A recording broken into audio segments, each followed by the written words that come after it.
আসসালামু আলাইকুম dear students, আজকের ভিডিওতে আমরা আলোচনা করব স্যান্ডমেয়ার রিঅ্যাকশন নিয়ে।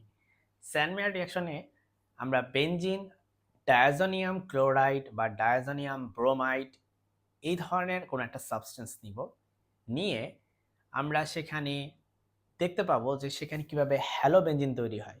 ঠিক আছে? সো এই ব্যাপারটা যদি আমি একটু তোমাদেরকে একটা বিক্রিয়া দিয়ে বোঝাই তাহলে আশা করি তোমরা ভালো বুঝতে পারবা। চলো, প্রথমেই একটা বেনজিন চক্র নাও তুমি। ঠিক আছে? লেটস সে এটা হচ্ছে আমাদের সেই বেনজিন চক্র। এই বেনজিন চক্রে এই বেনজিন চক্রের মধ্যে তোমার আছে এখানে একটা N2X। এই X বলতে বোঝাচ্ছে হ্যালোজেন। তোমরা জানো হ্যালোজেন বলতে হচ্ছে ক্লোরিন, ব্রোমিন, আয়োডিন, এগুলো হচ্ছে হ্যালোজেন, তাই না? আর এটাকে বলা হয়, যদি এটা ক্লোরিন হয় তাহলে এটার নাম হয়ে যায় ডায়াজোনিয়াম, মানে এটা ডায়াজোনিয়াম সল্ট। সোজা কথা, যেহেতু এটা এখানে বেনজিন আছে তাই এটা হচ্ছে বেনজিন ডায়াজোনিয়াম সল্ট। সো এই বিক্রিয়াটা কিভাবে করে? এই বিক্রিয়া করার জন্য তোমার লাগবে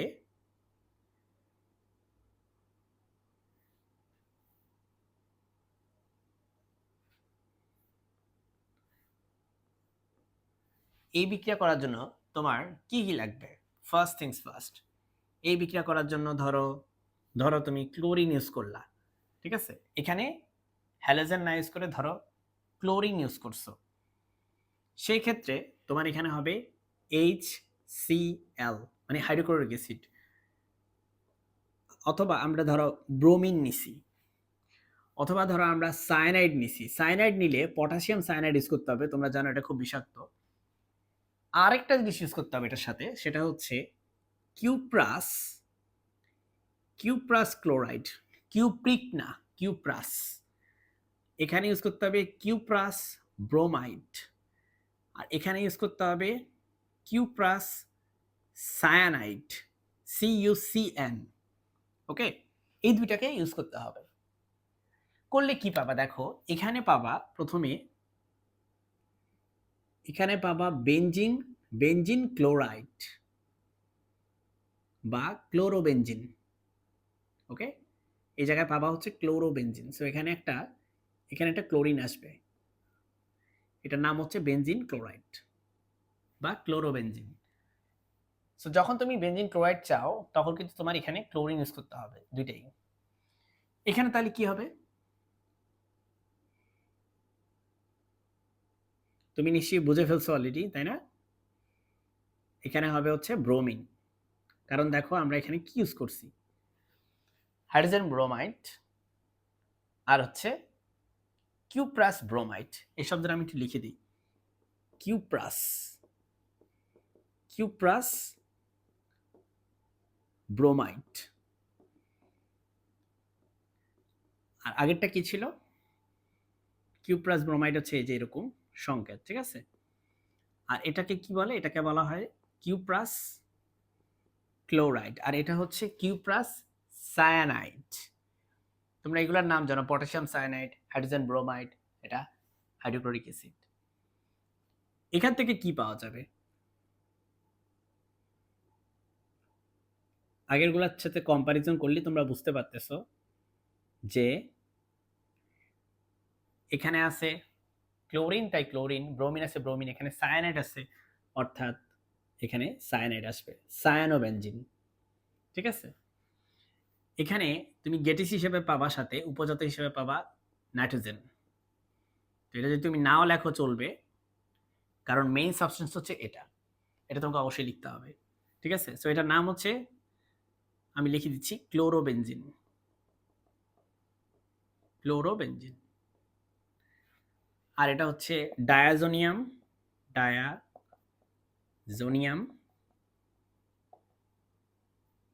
যদি এটা হ্যালোজেন, যেহেতু এটা, সো লেখো এখানে হ্যালোজেন। এখানে ব্যাপারটা বুঝো, এই যে আমি যে লিখছি ডায়াজোনিয়াম হ্যালোজেন, এই হ্যালোজেন বলতে কি কি বোঝায় বলো? হ্যাঁ, হ্যালোজেন বলতে তোমার হচ্ছে ক্লোরিন, ব্রোমিন, আয়োডিন, এগুলো বোঝায়। তো এখানে দেখো বেনজিন আছে, তো এটার নাম সম্পূর্ণ নামের মধ্যে বেনজিন শব্দটা থাকবে, তো এটার নাম হবে বেনজিন ডায়াজোনিয়াম হ্যালোজেন। সো আশা করি তুমি পরীক্ষা আসলে এটা পারবা। তাহলে বুঝছো এই বিক্রিয়া যেটা হয় যে বেনজিন ডায়াজোনিয়াম হ্যালোজেন নিবা, সেটার সাথে যদি তুমি এটা বিক্রিয়া করো তাহলে এটা পাবা, এটাও পেতে পারো, এটাও পেতে পারো। বুঝতে পারছো? একটা উদাহরণ দিই। ধরো তুমি এখানে নিছো বেনজিন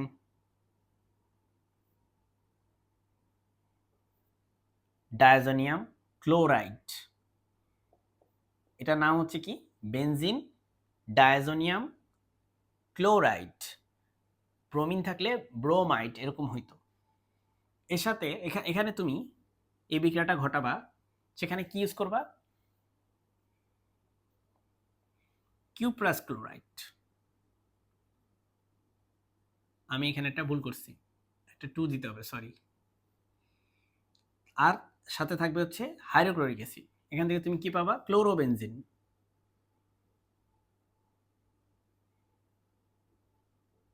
আর উপজাত হিসেবে নাইট্রোজেন পাওয়া যায়। ঠিক আছে? সো যদি তুমি এটা বানাইতে চাও তাহলে তোমার এখানে নিতে হবে ব্রোমিন, এটা বানাইতে চাইলে এখানে নিতে হবে সায়ানাইড, সিএন। সো আশা করি বুঝতে পেরেছো এই ব্যাপারটা। তোমরা যদি এইভাবে লেখো ইনশাল্লাহ ফুল মার্ক পাবা। আসসালামু আলাইকুম।